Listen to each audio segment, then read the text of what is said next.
12 जून 2025 का दिन। अहमदाबाद से लंदन जा रही एयर इंडिया की फ्लाइट 171 ने दोपहर 1:07 पर उड़ान भरी, लेकिन टेक ऑफ के बाद ही कुछ समय बाद यानी सिर्फ 32 सेकंड में अचानक प्लेन ने अपना कंट्रोल खो दिया और पास की एक बिल्डिंग से जा टकराया। इस खौफनाक हादसे में 260 लोगों की जान चली गई।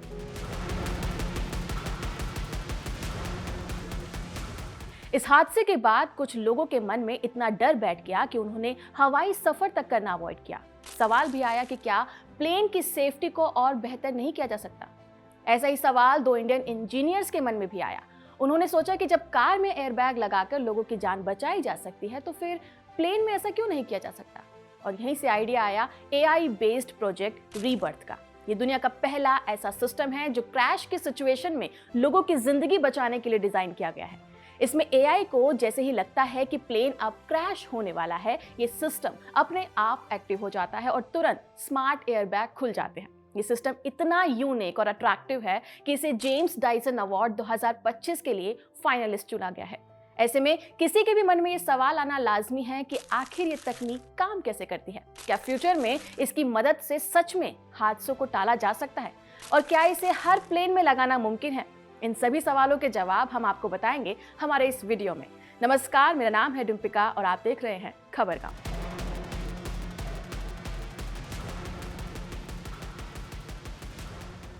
भारत में पिछले 5 सालों में करीब 53 प्लेन और हेलीकॉप्टर्स क्रैश हुए हैं, जिसमें 332 से ज्यादा लोगों की जान गई है।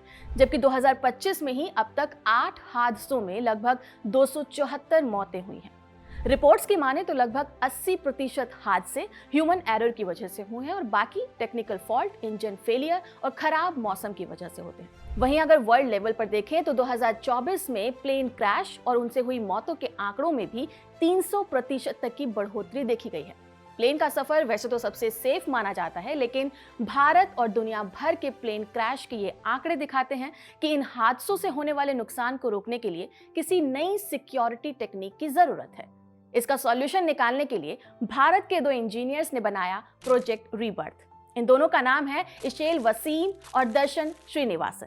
ये दोनों ही Birla institute of technology and science Pilani के दुबई कैंपस में पढ़ते हैं।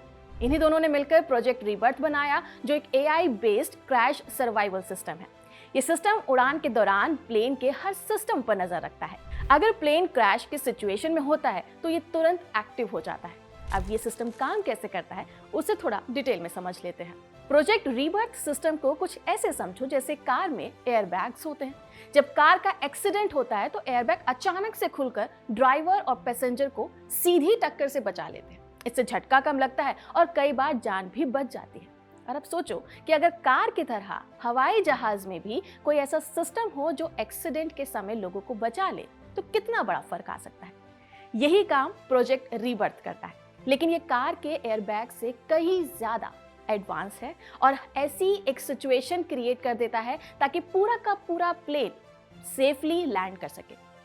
क्रैश की सिचुएशन में कुछ ही सेकंड में ये एयरबैग प्लेन के चारों तरफ फैलकर उसे कुशन बना देता है। इंजन और बूस्टर गिरने की रफ्तार को कम करते हैं और कैबिन के अंदर मौजूद फ्लूइड लोगों को चोट लगने से बचाते हैं। इस एयरबैग के खुलने में 5 अलग अलग स्मार्ट टेक्निक एक साथ काम कर रही होती है ताकि क्रैश को सर्वाइवेबल लैंडिंग में बदलने की कोशिश की जा सके। ये 5 स्मार्ट टेक्निक कौन सी है ये भी समझ लेते हैं। पहली टेक्निक है AI डिटेक्शन। प्रोजेक्ट रीबर्थ का सबसे इंपॉर्टेंट या यूं कहूं कि ब्रेन पार्ट है इसका AI डिटेक्शन सिस्टम। इसे ऐसे समझो कि कोई डिजिटल वॉचमैन हर वक्त प्लेन पर नजर रख रहा हो। ये आर्टिफिशियल इंटेलिजेंस सिर्फ 1 या 2 चीज़ों को ही नहीं देखता, बल्कि एक साथ कई सारी चीज़ों को चेक करता है। जैसे प्लेन कितनी हाइट पर उड़ रहा है, उसकी स्पीड कितनी है, इंजन स्मूथ चल रहा है या नहीं, या उसमें गड़बड़ी है या नहीं, प्लेन किस डायरेक्शन में जा रहा है, प्लेन में कहीं आग तो नहीं लगी, यहाँ तक कि पायलट प्लेन पर सही तरीके से कंट्रोल कर पा रहा है या नहीं। मान लो किसी वजह से इंजन अचानक से फेल हो जाए, या प्लेन अचानक से नीचे गिरने लगे, या फिर पायलट प्लेन पर अपना कंट्रोल खो दे, तो ऐसी सिचुएशन में AI एक्टिव हो जाएगा और कंट्रोल अपने हाथ में ले लेगा। लेकिन यहाँ एक शर्त है, ये तभी एक्टिव होगा जब प्लेन जमीन से 3000 फीट की ऊंचाई पर हो।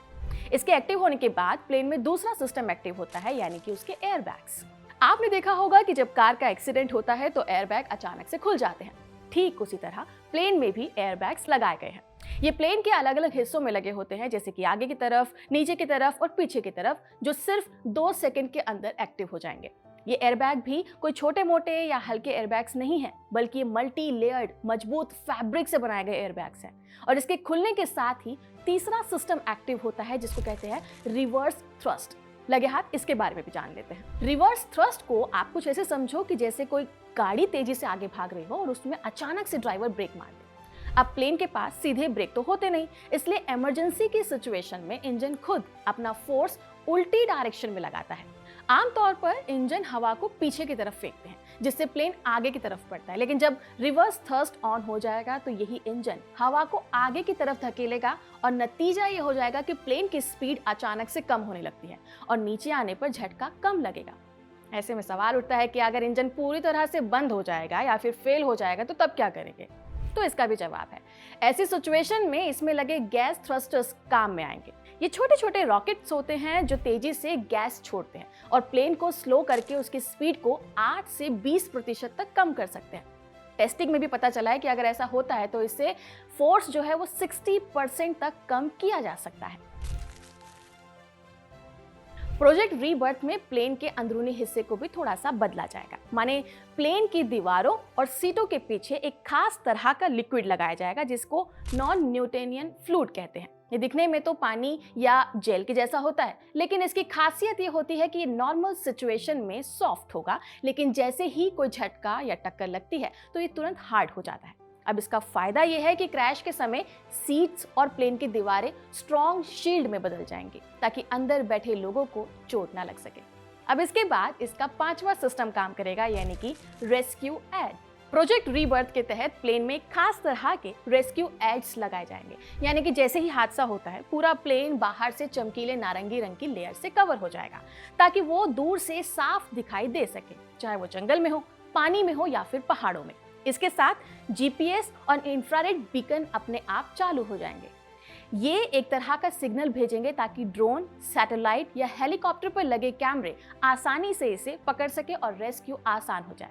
अच्छा, यहाँ पर काफ़ी लोगों के मन में ये सवाल आएगा कि अरे ये सिस्टम लगाने में तो पूरा का पूरा प्लेन रीडिज़ाइन करना पड़ेगा, खर्चा आएगा, समय लगेगा। पर ऐसा नहीं है। इस प्रोजेक्ट की सबसे खास बात यह है कि ये सिर्फ नए प्लेन में ही नहीं बल्कि पुराने प्लेन्स में भी लगाया जा सकता है। यानी अभी जो हवाई जहाज़ हैं उन्हें थोड़ा सा अगर हम अपग्रेड कर दें और एयर ट्रैवल को और ज़्यादा सेफ बनाने की इच्छा से ये पूरा का पूरा सिस्टम इम्प्लांट कर दें तो ये बहुत ईजी है और जल्दी भी हो सकेगा। लेकिन इस प्रोजेक्ट की कुछ लिमिटेशंस भी हैं जिसे नज़रअंदाज नहीं किया जा सकता, उस पर भी एक नज़र मार लेते हैं। डॉक्टर विलियम जेफरी एडवर्ड्स, जो एवी सेफ के एयरक्राफ्ट सेफ्टी स्पेशलिस्ट हैं, वो कहते हैं कि बड़े एयरबैग्स हमेशा फ़ायदा नहीं पहुंचा सकते। रीबर्थ सिस्टम में एयरबैग्स और थ्रस्टर इसलिए बनाए गए हैं ताकि अगर प्लेन क्रैश हो तो टक्कर का असर कम हो, लेकिन इसमें सबसे बड़ा चैलेंज है इसका वजन और इसका साइज। कमर्शियल एयरक्राफ्ट का वजन लगभग 6 लाख पाउंड होता है, यानी कि करीब 270 टन। ऐसे बड़े प्लेन्स में लगने वाला एयरबैग भी बड़ा होना चाहिए, लेकिन सोचिए अगर एयरबैग्स बहुत भारी होगा तो प्लेन का वजन बढ़ जाएगा और इसका सीधा सीधा मतलब ये है कि इससे प्लेन को उड़ाने के लिए ज़्यादा फ्यूल लगेगा, हवा में ड्रैग बढ़ने के चांसेस ज़्यादा रहेंगे। लेकिन अगर यही एयरबैग्स को हम छोटा करते हैं या हल्का करने की कोशिश करते हैं तो फिर तो बड़ी टक्कर को पूरी तरह से रोक ही नहीं पाएंगे, यानी सिचुएशन आपको दुविधा में डाल सकती है। इसके अलावा एआई सिस्टम का आइडिया अच्छा है, लेकिन ये हर हाल में काम करेगा या नहीं ये भी अभी डाउटफुल है। इस सिस्टम का काम है प्लेन की ऊंचाई और जमीन के करीब होने की सिचुएशन को देखकर ये तय करना कि कब एयरबैग्स और थ्रस्टर एक्टिव होने चाहिए। लेकिन एडवर्ड्स की माने तो असल में इमरजेंसी लैंडिंग करते समय और भी कई सारी चीजें हैं जिनको ध्यान में रखना पड़ता है, जैसे कि हवा की कंडीशन, प्लेन की स्पीड और कुछ अनएक्सपेक्टेड सर्कमस्टांसेस। इसलिए एआई सिस्टम को इन सब के लिए भी पहले तैयार करना होगा ताकि सिचुएशन में ये ठीक से काम कर सके। इसके अलावा सवाल ये भी आता है कि अगर ये सिस्टम सभी कमियों को पूरा कर भी देता है तो एक प्लेन में इस सिस्टम को लगाने में कितना खर्च आएगा। एआई बेस्ड सिस्टम में बड़े एयरबैग्स, थ्रस्टर्स, स्मार्ट फ्लूइड्स और सेंसर लगाने का खर्च कई लाख डॉलर आ सकता है। ऐसे में हर एयरलाइन इसे लगाने से पहले ज़रूर सोचेगी। इसके अलावा सिस्टम का वजन अगर प्लेन में फ्यूल कंजम्पशन को बढ़ाएगा तो इससे फ्लाइट्स महंगी हो जाएगी। इतना ही नहीं, किसी भी नई टेक्निक को कमर्शियल प्लेन्स में लगाने से पहले उन्हें कई सालों की टेस्टिंग और सर्टिफिकेशन की ज़रूरत होती है और इसमें भी बहुत समय और पैसा लग सकता है। मैं जानती हूँ कि आपके दिमाग में एक सवाल ये आया होगा कि क्या प्रोजेक्ट रीबर्थ इकलौता ऐसा आइडिया है जिसको सेफ्टी के लिए सुझाया गया है? तो जवाब है कि जी नहीं, ये इकलौता ऐसा आइडिया नहीं है, बल्कि इससे पहले भी कई ऐसे अनोखे आइडियाज दिए गए हैं, पर इनमें से ज़्यादातर कभी इस्तेमाल में ही नहीं आए। फॉर एग्जाम्पल, कुछ छोटे प्लेन पहले से ही पूरे प्लेन के लिए पैराशूट का इस्तेमाल करते हैं। इन पैराशूट्स का काम है कि अगर इंजन फेल हो जाए तो प्लेन को धीरे धीरे जमीन पर उतारा जा सके और लोगों की जान को बचाया जा सके। अगर इसे बड़े प्लेन्स में भी लगाया जाए तो क्रैश नंबर्स को कम किया जा सकता है। इसके अलावा 2011 में नासा के कुछ रिसर्चर्स ने प्लेन के लिए मैजिक स्किन बनाने की कोशिश की थी। ये स्किन प्लेन के आउटर सरफेस को बिजली, बहुत ज़्यादा गर्मी या बहुत ज़्यादा ठंड से बचाने, इसके अलावा इलेक्ट्रॉनिक प्रॉब्लम से बचाने का काम कर सकती थी। इसकी खास बात ये थी कि अगर स्किन में कहीं भी छेद हो जाता है या फिर वो फट जाता है तो वो खुद से खुद को ठीक कर सकता था। यानी कि ये एक तरह से प्लेन सेफ्टी को एक नया लेवल दे सकता था, लेकिन ये आइडिया महज एक आइडिया ही रह गया। इसको अभी तक इम्प्लीमेंट नहीं किया जा सका है।